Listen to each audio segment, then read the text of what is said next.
Atila es uno de esos personajes carismáticos que nos ha dado la historia, la cronología humana. Nacido en el año 395 después de Cristo, ya de por sí el hecho de su nacimiento fue muy significativo.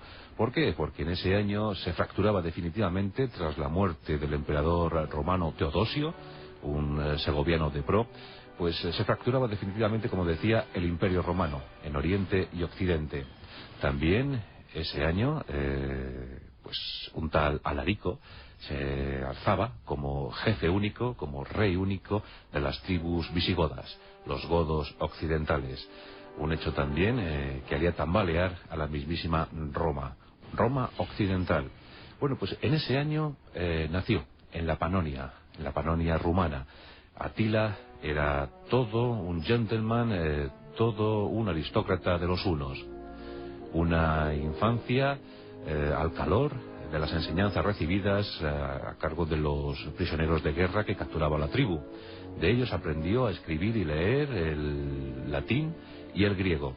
La verdad es que Atila no fue tan rudo, tan hosco o tan analfabeto como nos lo plantearon los propagandísticos cristianos. No, ni mucho menos.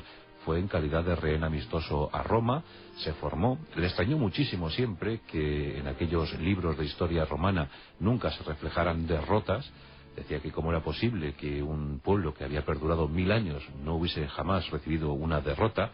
Ahí empezó a aprender algo acerca del marketing romano. Y lo cierto es que Atila poco a poco se fue configurando, se fue formando como un presunto gran jefe de los hunos. Y de hecho así fue.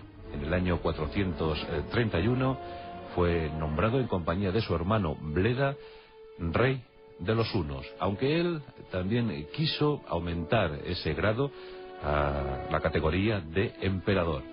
Un imperio efímero, pero desde luego importantísimo para entender la caída definitiva del Imperio Romano.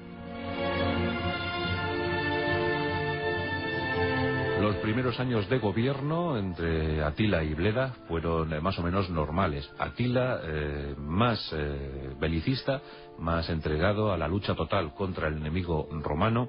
Bleda más complaciente y dispuesto a recibir todos los tributos que fueran necesarios a cambio de no a cambio de no proporcionar golpes certeros a la tambaleante Roma. Así estuvieron un tiempo, pero poco a poco Atila impuso sus reglas, impuso sus normas. Bleda estaba muy enfadado porque era el hermano mayor y él quería predominar ante todo y ante todos. Aunque su pueblo no es que le rindiera mucha pleitesía, mucho homenaje, estaban más por las tesis propuestas por el indomable Atila. Se sabía que tarde o temprano los dos hermanos acabarían en conflicto. Pero no fue una lucha fratricida, no fue una lucha civil, no fue una guerra entre dos bandos. Fue algo más civilino. La casualidad, el infortunio, o vaya usted a saber qué, quiso que Atila se quedara como único figurante en este plano, en este capítulo de la historia. Un buen día, Bleda salió a cazar. Le gustaba mucho cazar.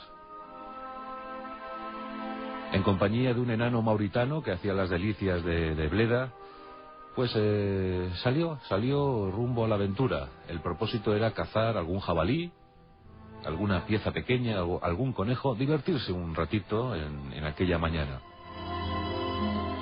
Además del enano mauritano, le acompañaba su guardia personal. Por tanto, Bleda se sentía protegido.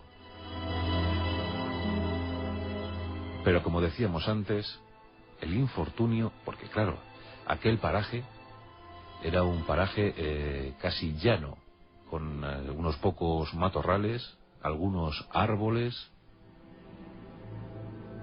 pero apenas nada más.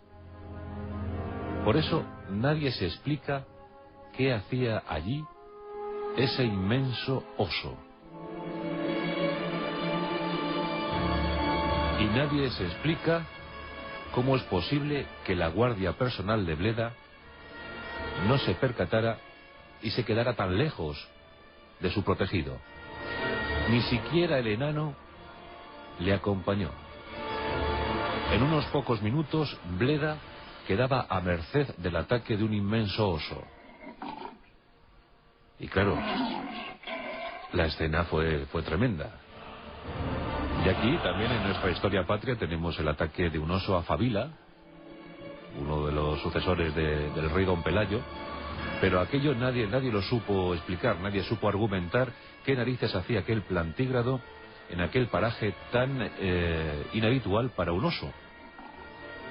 Un oso enorme que se abalanzó, estaba como enfurecido, se abalanzó sobre Bleda y la verdad es que tardó muy pocos minutos en destrozarle, en desmembrarle y acabar con su vida. La guardia personal no hizo nada. Dicen o dijeron que estos guardias habían quedado helados por el miedo y que no habían podido hacer nada.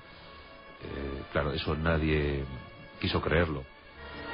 Lo cierto es que Atila ese día estuvo muy sonriente y cuando le comunicaron lo de Bleda, hombre, no es que diera palmas, no es que aplaudiera, pero quedó muy contento. Y por si fuera poco, apareció la famosa espada de Marte, una espada que según la leyenda de los hunos daría poder, conferiría poder a aquel que la empuñara.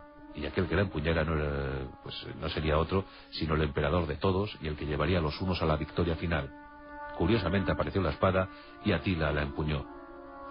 Si en ese tiempo hubiesen actuado los CSI, los grandes investigadores forenses, seguro que habrían encontrado alguna explicación.